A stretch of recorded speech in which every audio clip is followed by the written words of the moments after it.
Salut, j'espère que vous allez tous très bien. Un petit message pour vous rappeler qu'on se pose et on cause est toujours un podcast indépendant. Du coup, la meilleure chose que vous pouvez faire pour me soutenir, c'est vous abonner si ce n'est pas déjà fait et mettre 5 étoiles sur vos applications d'écoute préférées. Vous pouvez aussi donner votre avis sur l'épisode, continuer la réflexion ou me corriger si besoin, tout en restant respectueuse dans l'espace commentaire. Et puis, n'hésitez pas à partager l'émission sur les réseaux sociaux autour de vous. Évidemment, ça me fera plus d'écoute, mais ça lancera aussi des discussions animées avec vos proches. Autre chose, cet épisode, il fait partie d'une série sur l'alimentation. Il n'y a pas d'ordre précis, tous les épisodes s'écoutent indépendamment les uns des autres. Je tiens quand même à préciser que le but de cette série, c'est ni de faire culpabiliser les consommatrices, ni de dénigrer les travailleuses de l'alimentaire. Pour être très honnête, j'ajouterai que je connais personne dans ce secteur d'activité. Alors, pourquoi faire cette série d'épisodes ? D'abord parce que j'adore manger, tester de nouvelles recettes, de nouveaux produits. Ensuite parce que j'ai pas l'impression que l'on questionne réellement nos habitudes alimentaires. Pourtant, la nourriture, elle est omniprésente dans nos vies et analyser ce que l'on mange, ça me paraît assez légitime. Le but là, c'est pas de réduire l'alimentation à des pratiques individuelles. Ce que je veux, c'est comprendre les logiques structurelles ainsi que les impacts sociaux, écologiques et sanitaires de ce que l'on mange. Enfin, parce que je veux partager des alternatives plus vertueuses pour les travailleuses, les consommatrices et l'environnement. Voilà les grandes lignes, et pour celles qui veulent vérifier ce que je dis ou aller plus loin, je vous rappelle que mes sources sont toujours indiquées dans la description de l'épisode. Et sur ce, bonne écoute. Et la France, c'est pas ça. La France, ça doit pas être ce truc où on monte les uns contre les autres pour garder les privilèges de quelques-uns. Le patriarcat préexistait au capitalisme, donc il peut lui survivre. La France, elle est vraiment au bord d'une maladie qui est le fascisme. L'escroquerie, c'est qu'on a fait prendre l'extrême droite pour la droite et la gauche pour de l'extrême gauche. Pour moi, on ne peut plus parler d'inaction climatique, mais d'action délibérée, de destruction du vivant. On parle de désirabilité depuis avant, on n'est pas à la Fashion Week. Là, le sujet, c'est très très simple. C'est la dignité des gens. Si nous, on nous répète tout le temps, toujours, qu'on n'est pas ici chez nous. Pourquoi il y a des hommes déguisés en femmes ? Faut répondre quoi à ta gamine de 9 ans ? Que c'est une personne qui prône la paix avec des cheveux longs. On se pose et on cause. Le podcast qui donne la parole à ceux qu'on entend le moins. Notamment les jeunes. Et qui vulgarise les sujets politiques du quotidien. Les crises successives du monde paysan, elles mettent en lumière un ras-le-bol général. La question du revenu est centrale, des liens sont effectués avec le système de libre-échange et certaines demandent des outils de régulation, dénonçant des normes systémiques au service de la grande distribution et de l'agro-industrie. L'agronome Jacques Capla y confirme dans un entretien pour Reporter que ce système y profite à l'économie agroalimentaire mondiale, c'est-à-dire aux grandes multinationales de la semence et des pesticides. Il explique que la massification de la production, elle a conduit à une baisse des prix et à l'appauvrissement des agricultrices. Et bien qu'à court terme, les consommatrices payent leurs produits moins chers, à long terme, c'est nous, en tant que société, qui allons payer les soins médicaux des maladies liées aux pesticides, la dépollution des eaux, etc. Pour le dire autrement, l'agriculture industrielle et capitaliste, elle ne ravage pas seulement les écosystèmes, mais aussi la vie des paysannes et des consommatrices. Cette agriculture capitaliste et productiviste, elle est soutenue par les pouvoirs publics. Cette année, par exemple, une étude de l'UFC Que Choisir montre que une des grandes mesures de la loi Egalim de 2018, reconduite en 2025 et censée améliorer le revenu des agricultrices, n'a eu aucun impact et s'apparente même plutôt à un surplus d'inflation pour les consommatrices. En 2022, en France, on estime à 400 000 le nombre d'exploitantes agricoles. Ce chiffre, il est en baisse, et pourtant la France reste le premier producteur agricole européen, représentant en 2022 18% de la production de l'Union. Mais donc, comment c'est possible ? Et puis, c'est quoi l'agriculture française ? Bon, vous commencez à me connaître, le plus simple pour introduire tout ça, c'est de définir les termes qu'on va utiliser tout au long de l'épisode.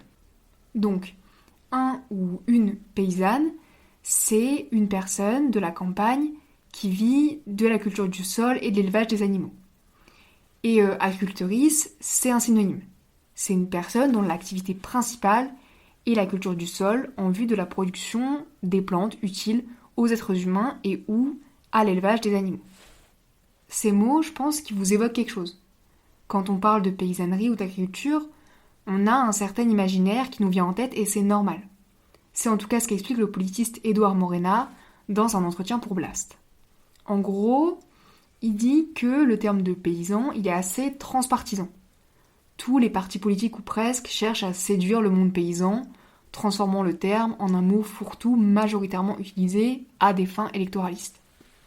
Ce terme de paysan, il est aussi très présent dans nos vies, dans les discours politiques, mais aussi dans la culture, la publicité, etc.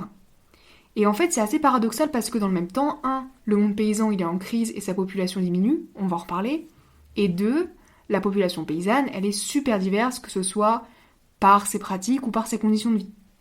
Pour le dire autrement, ce qu'Édouard Morena explique, c'est que le terme de paysan, il cache une réalité assez disparate. Par conséquent, utiliser ce terme sans le définir, ça veut un peu tout et rien dire. De quelle agriculture parle-t-on ? De quelle paysanne ? Et c'est vrai que, de par l'imaginaire assez homogène porté par le terme de paysan, le mot y masque de nombreuses différences. Par exemple, les dominations de genre ou l'invisibilisation des salariés agricoles. Le salon de l'agriculture, il entretient aussi un certain imaginaire de valeurs soi-disant paysannes, tout en fantasmant sur une vie de campagne unie et harmonieuse. Mais du coup, l'agriculture en France, c'est quoi ? Ça représente quoi ? Et qui sont les agricultrices ? Tout d'abord, globalement, le niveau de diplôme des agricultrices, il s'est élevé ces dernières années. En 1982, Yale était 82% à avoir soit aucun diplôme, soit le brevet des collèges, contre 54% pour l'ensemble des personnes en emploi. En 2019, cette part, elle passe à 14%, ce qui est comparable à la part observée sur l'ensemble des personnes en emploi. Ensuite, les situations économiques des exploitantes, on l'a dit, elles sont super différentes. Leurs résultats économiques dépendent des aléas naturels, du contexte national ou international, mais aussi de leur spécialisation de production. Pour le dire autrement, le niveau de vie des agricultrices, il varie énormément, et parfois d'autres sources de revenus permettent d'atténuer les différences de résultats économiques tirés de l'activité agricole. En 2020, en prenant en compte l'ensemble du revenu disponible du ménage, 16% des personnes résidant dans un ménage comprenant au moins un ou une exploitante agricole vivent sous le seuil de pauvreté monétaire, contre 14% dans l'ensemble de la population française. En 2021, 15% des agricultrices ne dégagent aucun revenu. Enfin, la charge de travail des agricultrices, elle est en moyenne supérieure à celle de l'ensemble des personnes en emploi. En moyenne par semaine, les paysannes travaillent 55 heures contre 37 heures pour l'ensemble des personnes en emploi. À l'année, du fait du nombre réduit de congés, le temps de travail des agricultrices, il excède de 65% celui de l'ensemble des personnes en emploi. Et évidemment, tout ça, ça impacte la santé des agricultrices. Leur taux de suicide est par exemple 20% plus élevé par rapport au reste de la population. Un suicide tous les 2 jours en France, explique la sociologue Dominique Jacques Jouvenot dans un entretien pour Basta. Celles qui mettent fin à leur jour sont souvent seules et en moyenne moins diplômées. Elles ne s'en sortent pas financièrement et ne se sentent pas capables de faire tout le travail administratif que requiert une exploitation, parce que oui, les aides, elles ne tombent pas du ciel. Et les suicides, c'est que la partie émergée de l'iceberg. En effet, les agricultrices consomment énormément de psychotropes, d'antidouleurs, et sont sujets à de nombreux burn-out ou troubles anxieux. Ces conditions de vie, ou plutôt de survie, elles expliquent peut-être le problème de renouvellement des actifs et des actives. En effet, pour 3 agricultrices qui partent, un ou une seule s'installe. En 1970, il y avait 1 587 639 exploitations. En 2020, il n'en restait que 416 436. Pourtant, et c'est là pour moi que c'est intéressant, les exploitations restantes, elles sont bien plus grandes que celles des années 70. En moyenne, en 1970, les exploitations, elles faisaient 20 hectares, soit une petite trentaine de terrains de foot. En 2020, les exploitations, elles font en moyenne plus de 60 hectares, 64 pour être précise, soit plus de 90 terrains de football. Les exploitations, elles sont donc de moins en moins nombreuses, mais toujours plus grandes et spécialisées. Mais donc, comment c'est possible ? Je crois que c'est le moment de faire un point d'histoire, et on va revenir un peu en arrière, à la deuxième moitié du XXe siècle, pour parler du remembrement, processus structurant pour comprendre la ruralité française, les centres-bourgs vides et les écoles fermées. Pour parler du remembrement, je vais m'appuyer sur une bande dessinée d'Inès Léraud, Léandre Mondard et Pierre Van Hove, intitulée Champ de bataille, l'histoire enfuie du remembrement, ainsi que sur des entretiens qui ont suivi sa parution. C'est un bouquin que je vous conseille franchement, surtout si vous n'êtes pas trop gros livre et c'est tout ça, et que le sujet vous intéresse. Donc le remembrement, il a d'abord été pensé au XIXe siècle. L'un des premiers penseurs du remembrement, c'est François de Neufchâteau, qui a beaucoup séjourné à Saint-Domingue, nom colonial donné à Haïti, et qui a vu les grandes propriétés, les grandes exploitations coloniales. Ce François de Neufchâteau, c'est un homme politique, et il écrit au début du XIXe siècle qu'il serait possible de doubler la surface exploitable du Grand Empire en redessinant les campagnes. Et si le remembrement il a été pensé au XIXe siècle, c'est bien sous le régime de Vichy qu'il a commencé à être appliqué. Ensuite, à la fin de la Seconde Guerre mondiale, l'économie paysanne, elle occupe des millions de personnes et il faut absolument libérer de la main-d'œuvre pour les usines.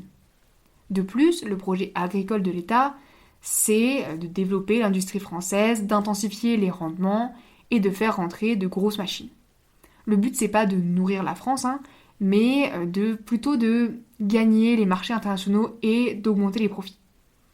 En effet, l'ouverture des marchés internationaux, elle permet à l'agriculture française de se spécialiser dans les productions les plus rentables et les plus mécanisées pour ainsi conquérir les marchés étrangers. Concrètement, le remembrement, il a transformé le paysan, ancré dans le local, en un exploitant davantage entrepreneur et isolé. On met par exemple en place une indemnité viagère de départ pour mettre des agricultrices à la retraite et son montant il est divisé par 2 si l'agricultrice transmet sa terre à un ou une de ses enfants au lieu de la vendre à un ou une autre agricultrice. Le but en fait c'est vraiment de voir grand. Et en fait, bien que beaucoup de paysannes admettent qu'agrandir et moderniser est nécessaire, ce processus il aurait dû se faire en concertation sans être imposé par le haut par des administratrices qui ne connaissent ni les langues locales ni le terrain. Pour le dire un peu rapidement, le remembrement, c'est la réorganisation autoritaire, paternaliste et violente des parcelles agricoles en vue de rationaliser l'agriculture française. C'est le regroupement bouleversant des parcelles dans le but d'augmenter la taille des exploitations. C'est le développement d'une agriculture capitaliste qui libère de la main-d'œuvre et dégage des capitaux. Cette grande opération de modernisation, de mécanisation des campagnes françaises, elle a été menée au prix d'une casse sociale importante. Le remembrement, il a entraîné l'effacement de l'agriculture vivrière, de l'autonomie des paysannes et des petites fermes au nom de la productivité et de la puissance agricole française à l'international. D'ailleurs, les méga-bassines ou les industries énergétiques type méthanisation ou éolien industriel, tout ça, c'est possible seulement dans les régions remembrées. Et étonnamment ou non, cette opération très verticale et centralisée, elle a été soutenue par la FNSEA, acronyme qui signifie Fédération nationale des syndicats d'exploitants agricoles. Créée en 1946, la FNSEA, elle est à l'origine de ce mythe d'unité paysanne puisque c'est jusqu'en 1959 le seul syndicat agricole.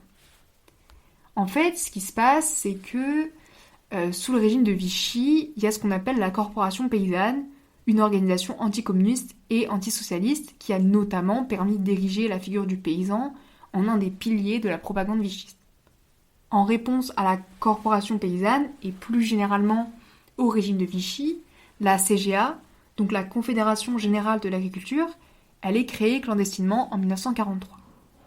La Confédération Générale de l'Agriculture, elle regroupe des exploitantes, des ouvrières, des techniciennes agricoles et elle est principalement dirigée par des figures de la gauche socialiste et communiste.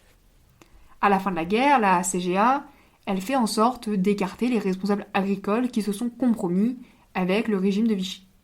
Toutefois, la CGA Pensée comme un modèle de syndicat unique, elle s'essouffle en quelques années, ce qui permet à la FNSEA, réinvestie par une partie de ceux qui ont collaboré, de devenir l'organisation dominante. Pour le dire plus simplement, les anciens cadres agricoles de Vichy, ils se regroupent très largement au sein de la FNSEA pour reprendre le contrôle du secteur agricole et éliminer les dirigeants communistes et socialistes du secteur. Revenons au présent, la FNSEA, c'est le syndicat majoritaire, et ça depuis sa création, qui contrôle la quasi-totalité des chambres d'agriculture et une grande partie de la presse professionnelle agricole. C'est d'ailleurs comme ça, entre autres, que le syndicat, il influence la profession et se présente comme l'interlocuteur légitime, le partenaire des pouvoirs publics. En faisant ça, la FNSEA, elle s'affiche comme le porte-parole de l'agriculture française, masquant encore une fois les inégalités du monde paysan. La FNSEA, elle a donc réussi à imposer son récit, celui des paysannes qui ont voulu devenir des entrepreneureuses. Elle prône d'ailleurs une agriculture productiviste, intensive, mécanisée et conquérante sur le marché français et international. Ces revendications, communes à celles des jeunes agriculteurs, c'est en gros la juste rémunération agricole à travers le versement immédiat des aides de la PAC, l'allègement des normes administratives et environnementales, des moratoires sur certaines interdictions, etc. D'ailleurs, rapidement, point sur les jeunes agriculteurs, syndicat créé en 1957 et qui est censé représenter les intérêts des moins de 38 ans. En gros, ils partagent la plupart de leurs orientations politiques et idéologiques avec la FNSEA, se différenciant par leur important rôle de sociabilité. Passons maintenant à la coordination rurale, créée en 1995 et qui est aujourd'hui le deuxième syndicat agricole français, brisant l'hégémonie historique de la FNSEA. La coordination rurale, elle s'oppose au traité de libre-échange, aux normes et aux réglementations, comme le résume le slogan de sa section départementale du Lot-et-Garonne, « Foutez-nous la paix, laissez-nous travailler ». Elle réclame notamment des boucliers tarifaires sur le gazole non routier et l'électricité, ou l'arrêt de, je cite, « la marche forcée vers le bio ». Concernant les méga-bassines, elle se prononce pour, mais à la différence de la FNSEA, elle soutient un accès plus égalitaire. La coordination rurale défend aussi une identité paysanne qu'elle estime menacée. Dès les années 90, elle parle de, je cite, « génocide paysan » et invoque des enjeux de civilisation. Peut-être que vous le voyez venir, mais la coordination rurale, elle est parfois violente, très violente dans ses méthodes, et certaines de ses sympathisantes sont proches de l'extrême droite.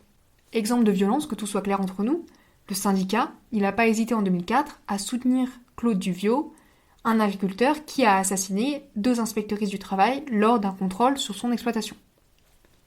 Le troisième grand syndicat agricole français, c'est la Confédération paysanne, créée en 1987 et qui regroupe les exploitations qui se sentent en marge des politiques agricoles. La Confédération paysanne, elle critique l'agriculture intensive et s'oppose au libéralisme ainsi qu'au productivisme historiquement promu par la FNSEA. En d'autres mots, elle défend une agriculture davantage biologique et respectueuse de l'environnement. Elle réclame des revenus décents pour les paysannes, l'interdiction d'achat en dessous du prix de revient des produits agricoles et la régulation des marchés, même européens. Voilà pour les 3 grands syndicats agricoles français. Ces syndicats, ils siègent dans les chambres d'agriculture des départements et des régions qui servent de soutien, de porte-parole, mais aussi d'organismes administratifs pour les agricultrices. Les chambres d'agriculture, ce sont des établissements publics composés d'élus, environ une 40aine par chambre, mandatés pour 6 ans. Le vote, il se déroule sous forme de scrutin majoritaire, c'est-à-dire que la liste qui obtient le plus de suffrages gagne, excluant d'office les listes plus minoritaires. Cette forme de vote, elle favorise la FNSEA, leur assurant une surreprésentation dans la gouvernance ainsi qu'une assise financière. Toutefois, la représentativité des chambres d'agriculture, elle pourrait être questionnée. En effet, en 2019, la participation elle a été historiquement faible, 28,5% dans l'ensemble des collèges, questionnant la représentativité mais aussi la légitimité de l'instance. Avant de passer aux différentes lois relatives à l'agriculture qui ont été promulguées ces dernières années, je voulais vous parler un petit peu des femmes. En 2020, les femmes, elles représentent 26% des effectifs d'exploitantes et de co-exploitantes agricoles. Dans un entretien pour Reporter, Jean-Philippe Martin, spécialiste du syndicalisme agricole de gauche, il explique que les agricultrices, elles sont doublement dominées. Elles sont 1. Membres d'un groupe social subalterne, les agricultrices, et 2. Au sein de ce groupe, ce sont des femmes. Pendant longtemps, être la conjointe d'un agriculteur, ça donnait pas accès à un statut. C'est-à-dire pas de droits sociaux, donc pas de retraite ou pas de couverture en cas d'incident. Pour le dire autrement, bien que les femmes travaillaient dans l'exploitation avec leur mari, c'est comme si elles n'existaient pas. Les agricultrices, le mot existe depuis 1961 seulement, donc autant l'utiliser. Les agricultrices, elles commencent à revendiquer leurs droits dès 1968, mais surtout dans les années 70-80. Elles luttent par exemple pour obtenir un statut ainsi qu'un congé maternité. Ces revendications, elles sont majoritairement portées par le mouvement syndical, un courant des paysans travailleurs, qui deviendra ensuite la Confédération paysanne. Et c'est vrai qu'à la Confédération paysanne, il y a eu cette volonté affirmée, surtout dans les années 90, de refuser la répartition genrée des tâches et des responsabilités syndicales.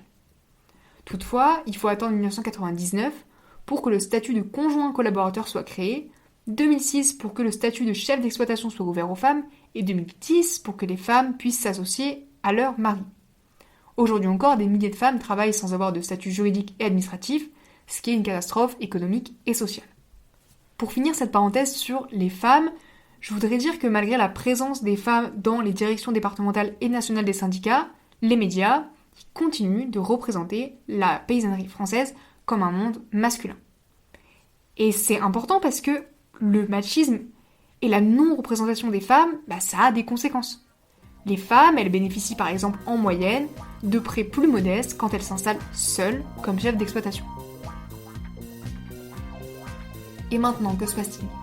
Quelles sont les avancées, les reculs, les revendications, les besoins ? Que fait ou ne fait pas le gouvernement pour répondre aux problématiques du monde paysan français ? Prenons les choses dans l'ordre chronologique et commençons en 2024. En ce début d'année, face au malaise général et aux revendications des agricultrices, Emmanuel Macron, il annonce des prix planchers agricoles. Toutefois, cette annonce, parce que ce n'est que ça, elle n'est pas suivie de fait puisque le ministre de l'Agriculture de l'époque, Marc Fesneau, il refuse cette idée. De manière plus générale, la mise en place de prix planchers demande la mise en place d'une régulation européenne. En effet, l'Europe est le dernier continent à maintenir ouverts et sans aucune protection ses marchés agricoles.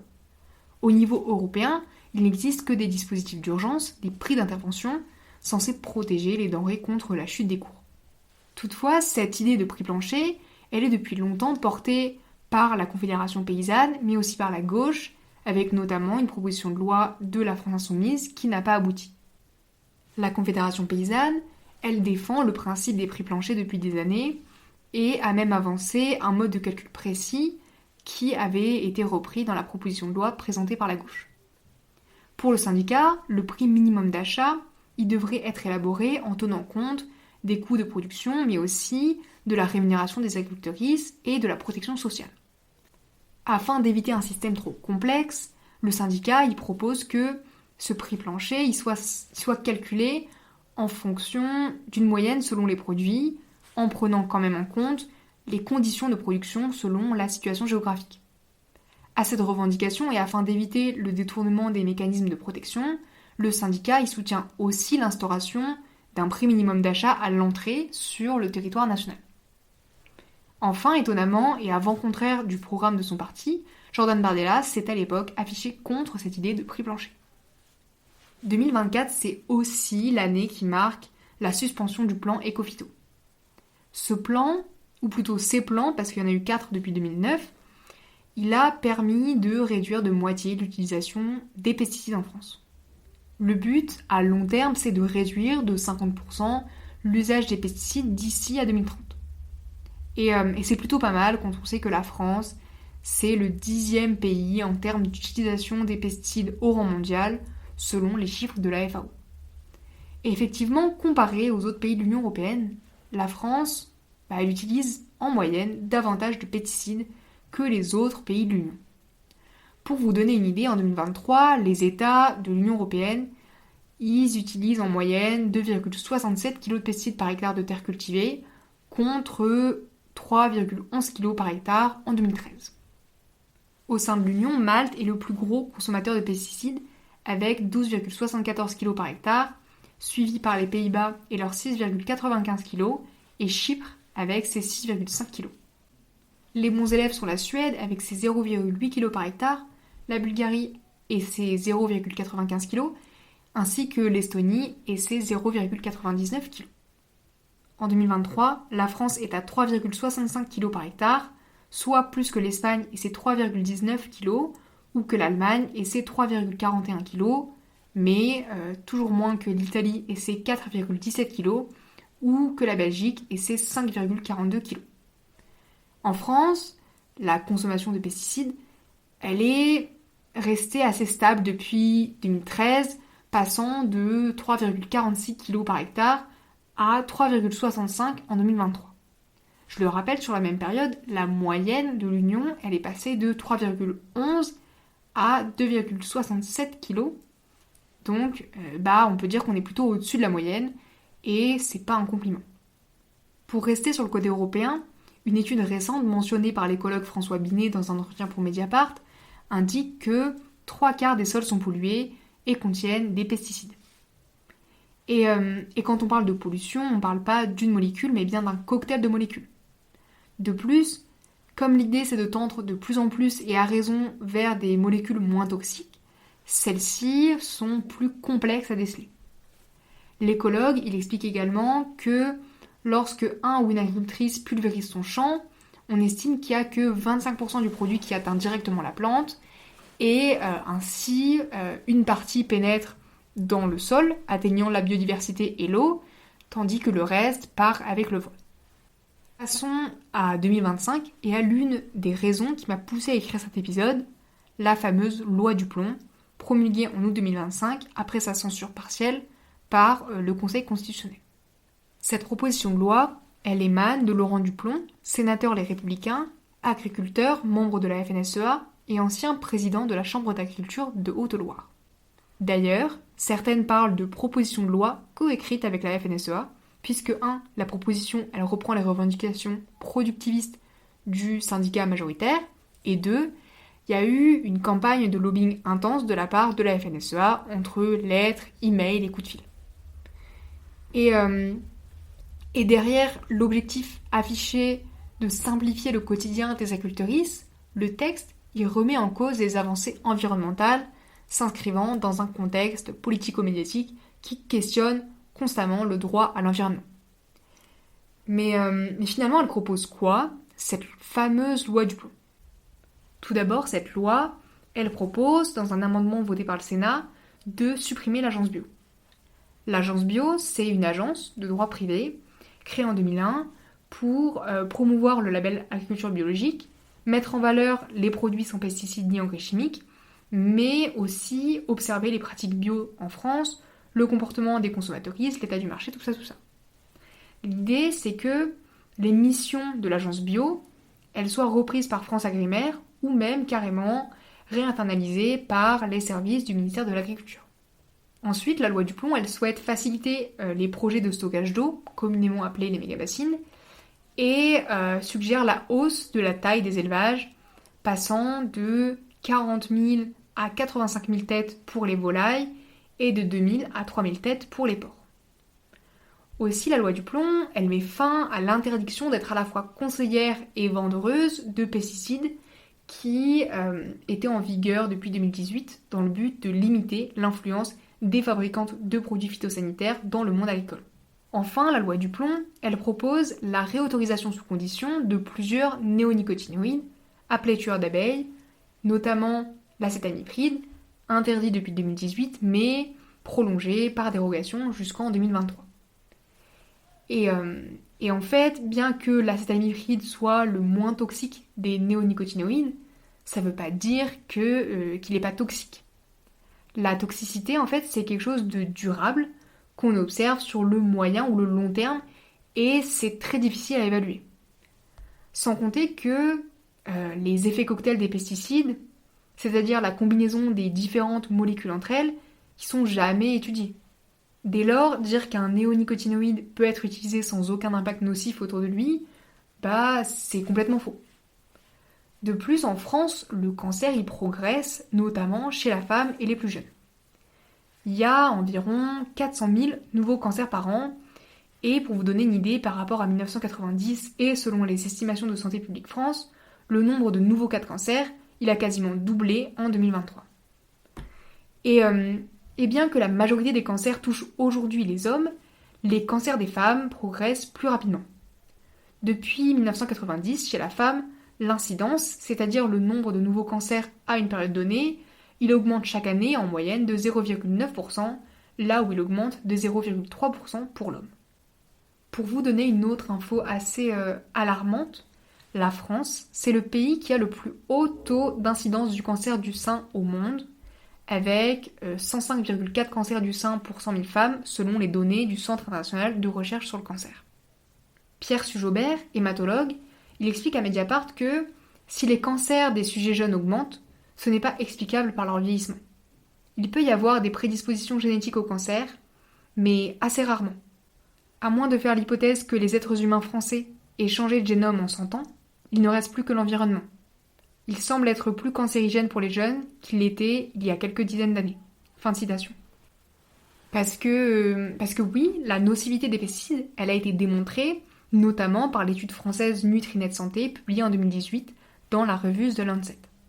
Cette étude, elle s'est intéressée à la consommation de 16 produits par près de 70 000 Françaises volontaires interrogées sur leur vie quotidienne et leur santé entre 2009 et 2016. L'étude, elle prouve que celles qui ont mangé beaucoup de produits bio ont un risque très diminué de cancer. Au contraire, celles qui ont mangé essentiellement des produits traités aux pesticides ont développé davantage de cancer. Cette différence, c'est aussi, il me semble, une différence de classe, mais on en parlera davantage dans un prochain épisode. Et finalement, comme le dit Fleur Breteau, fondatrice du collectif Cancer Colère pour Mediapart, cette loi, c'est un détonateur qui va faire des milliers de malades, dont des enfants et des enfants à naître. Face à ce condensé de reculs environnementaux, plus de 2 millions de personnes se sont mobilisées mi-août, signant une pétition réclamant l'abrogation de la loi du plomb. Plusieurs organismes, comme le Conseil national de l'ordre des médecins ou la Ligue contre le cancer, se sont aussi opposés à ce texte. Et c'est vrai que tout le long du processus législatif, les partisanes du texte, qui vont de la Macronie à l'extrême droite, elles n'ont cessé d'écarter les résultats de la recherche sur les sujets abordés par la proposition de loi. Ce qui se passe sur les néonicotinoïdes est très organisé, explique Laurence Huck, directrice de recherche à l'INRAE, lors d'un entretien pour Mediapart. Elle ajoute « Des gens se servent de la science pour la dénigrer. Ce sont des procédés connus par les sociologues. Cela s'est vu sur le tabac, l'amiante, le glyphosate. Rien ne change. » Fin de citation. Les reculs environnementaux et la décrédibilisation de la parole scientifique, tout ça, ça n'a pas attendu la loi du plomb, comme le rappelle l'hydrologue Florence Abetz. Le backlash, il commence en 2023-2024, et il est sociétal. C'est une crise de l'intérêt général versus les intérêts particuliers. Ce que disent les défenseurs de la loi du plomb va plus loin que la négation de la science. C'est la négation du bien commun. Fin de citation.